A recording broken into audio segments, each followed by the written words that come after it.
Hi there. My name is Joseph Greenwell. My pronouns are he, him, and his, and I serve as the Vice President for Student Affairs at University Life. And welcome to this edition of Coffee Convos at Columbia.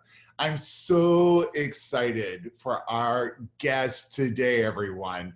We have Dr. Aisha Holder, who is a counseling psychologist in the Counseling and Psychological Services Department at Columbia Health. And she's one of an incredible team on the Morningside campus that are supporting our students in their well-being. And we have another incredible team at the CUIMC campus at Student Health Services that are supporting the students there as well. And so, Aisha, thank you so much for being here. Thank you so much, Joseph. And I have my tea. Oh, So great. What tea are you having today? well, it's like a lemon zest, so it's very refreshing. So Oh, good. I drink throughout the day. No coffee. That's fine. Coffee is not everyone's thing. I like coffee. I like tea as Yeah, well, but I do enjoy my coffee once in the morning at least. So I think it's fine. A nice warm beverage always does as well. exactly. Yeah. It helps with our resilience, as it were, which I want to talk to you about Yeah. today. Yeah, we need a lot of resiliency strategies right now. This is a We really do. tough time we're in, right? Yeah, but before we jump into all of that, and our questions, right? Sure. I would like to learn a little bit more about you. So, can you talk a little bit about, what your role is, how long you've been on campus, and anything personal you'd like to share as a human to the audience? That would be great. Okay. Well, thank you so much. It's really a pleasure to be here for Coffee Combos. So I'm a staff psychologist at CPS, as Joseph mentioned, but counseling psychology is actually a second career for me. So my first career, I worked in banking for about 13 years in human resources. And during my experience in banking, really realized that I wanted to move into the counseling field, and fortunately had the opportunity to pursue a lot of my graduate studies while I was working. But I joined CPS in 2015 as a postdoctoral fellow. And fortunately had the opportunity to join the following year to join the staff permanently. So I was really grateful for the opportunity. And it's just a wonderful, wonderful place to work. And I think that's for two reasons. One, the staff is amazing, as you described. Really a great team, both of clinicians and administrative staff who are so dedicated, incredibly bright, so committed, and really warm and caring. And so being part of that team is just really such a fortunate thing for me. And then the students, right? I mean, I think to work with such, again, very bright, very engaging, informed students from across the globe. So very interesting. And so it's been great on both fronts to work with a great team, and then also to work with great students and be of service to students on the Morningside campus. In terms of what my day-to-day looks like, so I provide individual counseling to undergraduate and graduate students on the Morningside campus to address a range of concerns. Anxiety, depression, relationship issues, academic concerns, eating concerns, issues of acculturation, race, and other issues of oppression. So just a range of concerns that students may have. And then fortunately, I'm able to do some group counseling as well. This semester, I'm co-facilitating a group on self-compassion, just learning some of the principles of self-compassion, and also a group for women of color. So really excited about that. That's starting actually this week. But when I think about what I actually do, I feel like I'm part of a process that really helps to give voice to people's lived experiences. And the process really helps to uncover and deepen a client's own inner wisdom. And I think the process is one that is incredibly humbling. And it really is such a privilege to bear witness to people's experiences. So when I think about what I do, that's really for me what covers it. And it's a great joy to be part of that process, to help people, again, come to decisions that are best for them, and help them to live more, have lives where they feel, more content and more happiness and more fulfillment. On a personal level, in my spare time, so I'm the mom of two kids. Oh. Under 4. So life is pretty busy. It's been incredibly interesting managing the schooling of 2 little ones during a pandemic.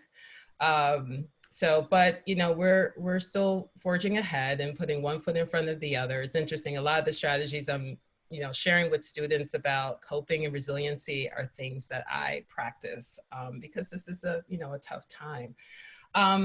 But when I think pre-pandemic, some of the things I really enjoyed doing, I love listening to live music. So I would go to a lot of concerts when I had time and listen to live music. Love dancing, really love to dance. So I get to do that at home now, but would love, used to go and listen to live music. And my other love and interest is indoor cycling, spinning. Oh. I've been doing that for about 15 years. And fortunately, I'm able to still do that, even though I think the gyms were closed for some time. But, in another conversation, I'll tell you why I think the principles of spinning are very much similar to the principles of life. So that's kind of me. Oh, that's great. Well, one, I didn't know that you came from the banking world, so that's exciting.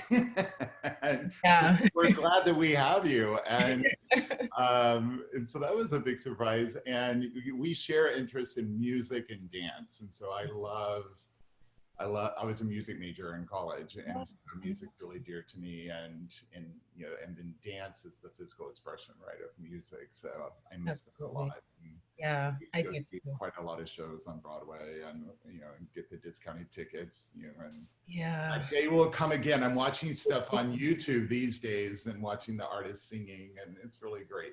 Yeah, I'm so glad at least we have these virtual platforms that we can still stay connected to the art. But yes, it will come back soon. It will come back. Yeah. So, I really appreciate you talking about lived experiences, and you also talked about, resilience, right? And so we're at this incredible moment in time. There's COVID-19, there's anti-Blackness, and the continual need to really address to really look at anti-racism and enhance anti-racism in our country. We also have an upcoming election. We have just the day-to-day stresses that we're managing in our life, whether it be school or work. And so can you talk a little bit about resilience and resilience strategies? And you mentioned a little bit about resilience and strategies to address it, but can you share some ideas for our audience regarding how to manage these complex times? Yeah. I think it's so important to really acknowledge that there's a lot going on. And the more and more we acknowledge that, the more we're able to really identify strategies that help us, again, as I say, put one foot in front of the other. But I think, one strategy is to really acknowledge and validate your feelings, right? I think this is a time of a lot of stress, and that's really normal, right? And our emotions are really give us information that there's no right or wrong or good or bad emotions. It's information that tells us what's happening for us. And so let's say you're feeling a little anxious. It's helpful to say, I'm experiencing the feeling of anxiety, or I'm noticing that I'm more anxious today versus why am I feeling anxious? I shouldn't feel this way, like the shoulds and the musts, to really remove that, because what's inherent in those statements is a lot of judgment about how we're feeling. And so to be able to be mindful of our feelings and to observe them rather than judge them is really important, because then we're able to ask ourselves that question, what do you need right now? And I think it's a very powerful question, and we can really meet those needs in more compassionate ways when we do validate our feelings. The other thing I would say is really around self-care practices.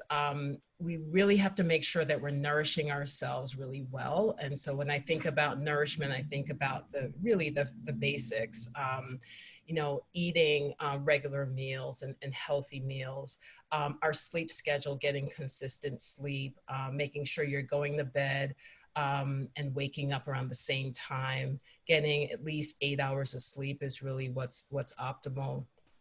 But having a daily routine is really important, because we're spending more time at home, and we do need to have moments where we're distinguishing different moments of the day And so I really encourage my students to, when you wake up in the morning, put on some clothes, not that you have to wear a suit necessarily to go to your virtual class, but the idea of getting out of whatever you were wearing to sleep, beginning your day. And so that marking the transitions in our day, I think is really, really important. Another strategy I think for building resiliency is just connection. I can't, say that enough. I usually say connection, connection, connection. It's so important. And that can mean, whoever's part of your community, family, friends, other loved ones. But I think what's really key in terms of connecting is thinking about the quality of the connection. And so, some students will say, well, I text with my friends all the time, or we do Snapchat all the time. But I think the question is, does that really, is that satisfying for you? It may be. And if it is, then that's fine. But to think about, like, what is the quality of the connection that I need to really make sure that I'm feeling connected to people in my community? The other question I would pose is that think about how often you want to connect. And I think having some consistency in terms of that connection is really important. I mean, we're really living in a time of uncertainty. And so if we can create opportunities for knowing when something is going to happen, that really helps to balance that tension between uncertainty and certainty, in knowing that I speak to my friend every Monday at 9 o'clock at night, or every Friday night we do a dance party, we do movie night, or it's that thing that I get to look forward to, whatever it might be. It could be weekly, bi-weekly, whatever feels appropriate. But I think what's important is the consistency. The other strategy I would note is self-compassion. It's such a wonderful practice, especially during a time of a lot of uncertainty and challenge. But I think even if you're not facing a lot of challenges, it is a wonderful practice to incorporate in our lives. And, the principles of self-compassion is really about being a good friend to yourself, and acknowledging that we will make mistakes and we will face adversity and challenges, and that's part of the human experience. And in fact, is what connects us to each other as part of our common humanity. So if your friend came to you and said, oh, I didn't do well on that exam, more than likely you wouldn't say, you're pretty like stupid and you're not hardworking and you're awful. We wouldn't say that to a friend, but sometimes we may find ourselves saying that to ourselves. So it's an opportunity to be a better friend to ourselves, and also incorporate the benefit of mindfulness, because we can observe what we're feeling. And going back to that question, what do I need in this moment? It could be comfort. It could be, maybe a hug. It could be, reassurance. It could be any number of things, but pausing and asking ourselves that question, I think, is part of that mindfulness of not judging what we're feeling. So I think the principles of self-compassion, I think, are really important when we're talking about resiliency. And then lastly, I would say focus on what you can control, because so much of what we're talking about here is about uncertainty. And I think the opportunity here for all of us is to create more of a space for tolerating that uncertainty. And I think one of the ways we do that is to identify, well, what things do I have control over? And there are many of those things that we can identify. And I think that creates more of a balance between, there are things we don't know, right? And there's a reality about that. But then there are things that we do know, and we can control that. And I should say, another point I would note is, how can we be of service to others? I think can be very helpful during this time. And I know there's some wonderful opportunities for Columbia students, in terms of how they can get involved in volunteering and again, being of service to others. So I think that's also very important when we talk about resiliency. That, again, helps us to feel more connected to others during very challenging times.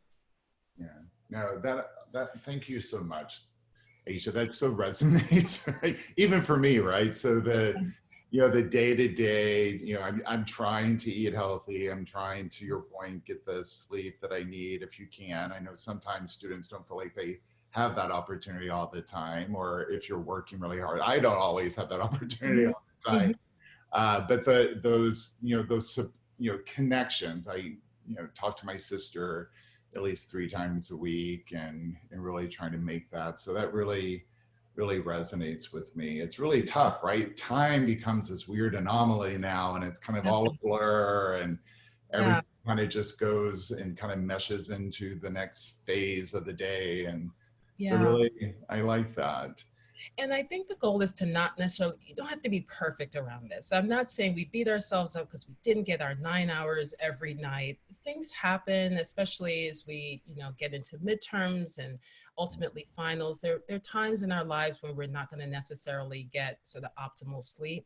But I think the point is to be really intentional about our self-care and intentional about those resiliency strategies. So if I know that I didn't get as much sleep the night before, like what do I need to do the following day to nourish myself? Because it really represents fuel.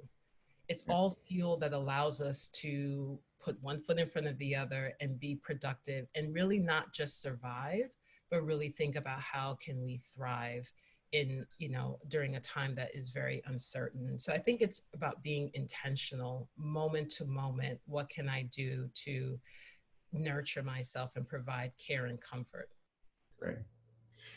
No, that's super helpful. And I Mhm. think, there are moments you talked a lot about, and gave some great tips for, how are we looking out for ourselves and how we manage it ourselves. But I know that there are times, right, that we can't manage it Mhm. ourselves. The stress level becomes too high, or, what are the signs of that, that it might be time to reach out and ask for help in a more intentional way, and what are the resources available to students in order to do that? Yeah. So yes, there are times when we're going to experience a lot of stress, but I think, what are some of the signs when, we need some professional support? I think is when you notice that the stress or this whatever you might be experiencing is really getting in the way of your daily functioning. And some of those examples could be maybe you're having difficulties concentrating, you're finding it's really hard to focus. Difficulties getting out of bed, feeling more hopeless. Maybe you're isolating more from friends and family. The things you once found pleasure in, like we were talking about listening to music, if you notice, like that doesn't even bring you as much pleasure anymore. Mhm. So those are some of the things where, again, if you notice things in terms of cognitively, behaviorally, psychologically, you just notice some real shifts in terms of your behavior and how you're functioning. I think that's really an important time to contact like CPS, for example, and get professional support.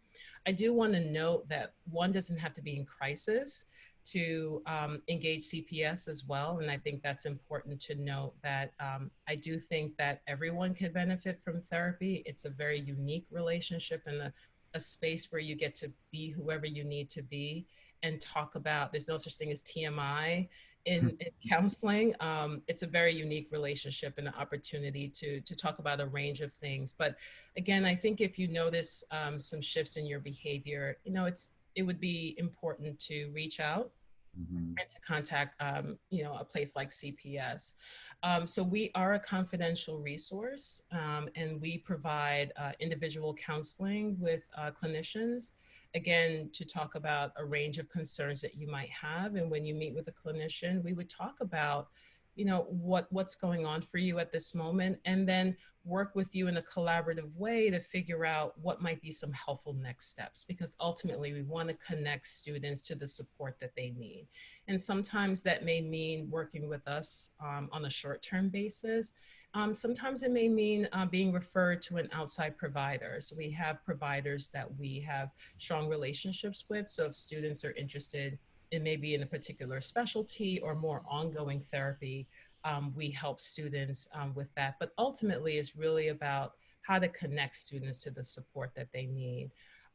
We also offer psychiatric consultations with psychiatrists. And so students who might be interested in medication management, there's an opportunity to meet with one of our psychiatrists on staff, or they could possibly be referred. But either way, we would help them around, connecting to medication management if that's appropriate.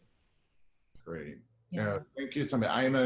I agree with you completely. I've utilized counseling myself throughout my life at different Yeah. moments and times. And there have Mhm. been times that felt a little more like crisis, and there have been times I just needed that extra support, and talking through something that was going on in my life. And so I agree with you completely. It's great for anyone that is wants to reach out and get support. And we have such great resources in you and at Columbia Health, and then we also have such great resources at Student Health Services at CUIMC. And so this is, as students, the access is very different than once you're not a student, right?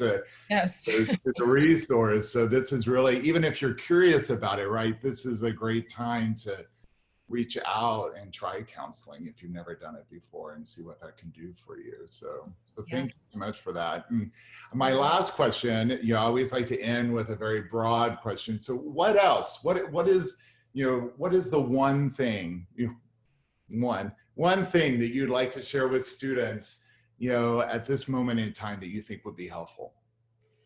I think it's to emphasize that you're not alone. Yeah. You're not alone. These are very challenging times, and you're not alone. And I think, considering the vast resources, as you mentioned, Joseph, that Columbia offers, the support, I think I would encourage students to connect to all of those resources that can support you holistically. And that means your academic life, your psychological life, your social life, to be able to tap into all of those amazing resources that Columbia offers, to really nurture you in a holistic way. And, I think that asking for support, we can have mixed feelings about that, and Mm-hmm. that's okay. But I would encourage students to really think about support from the standpoint of it's really a marker of strength Mm-hmm. and courage to be an advocate for yourself and recognizing when you need some support. It doesn't diminish us when we ask for support. Um, you mentioned times that you've been in counseling. I'm in counseling. I have my weekly therapy, and I'm so grateful for that because it gives me a space to talk about, again, a range of things. Um, but asking for support doesn't diminish us. And I often say that our challenges or whatever we might be facing also doesn't diminish us. We're not our challenges. We would never say, hi, my name is, let's say, diabetes. We would say, like, I'm a whole person who happens to have diabetes. And I think we have to approach mental health in the same way. So again, you're not alone. Please reach out. And I think one of the beautiful things about Columbia is that there's, again, that vast resources with people who are really committed to supporting students in their time here. So that would be my one takeaway, is that you're not alone. Thank you so much for that. I've worked on some great campuses, and time again, Columbia being the best, of course. and time again, I think I worry about students, right? Because, there is a sense of, we talked about resiliency, which is really important, and how, we can all kind of get through this in this moment in time. But the fact that it takes great courage to reach out for support when support's needed. And that's not just as a student, that's throughout life, right? There have been moments, even in the last few weeks, that I'm managing a lot of stuff and I'm wanting to show up, and eventually I'm like, oh my gosh, I need help. So Yes. someone help me. And people are always there to help, right? I think people recognize, when someone needs that extra, whatever it is, to kind of help them get through that moment in time. So that so resonates with me. And it's something that I try to make sure everyone knows too. I think I think everyone needs counseling at some point in their time, right? And like I said, I go whenever I need. So Thank you for that.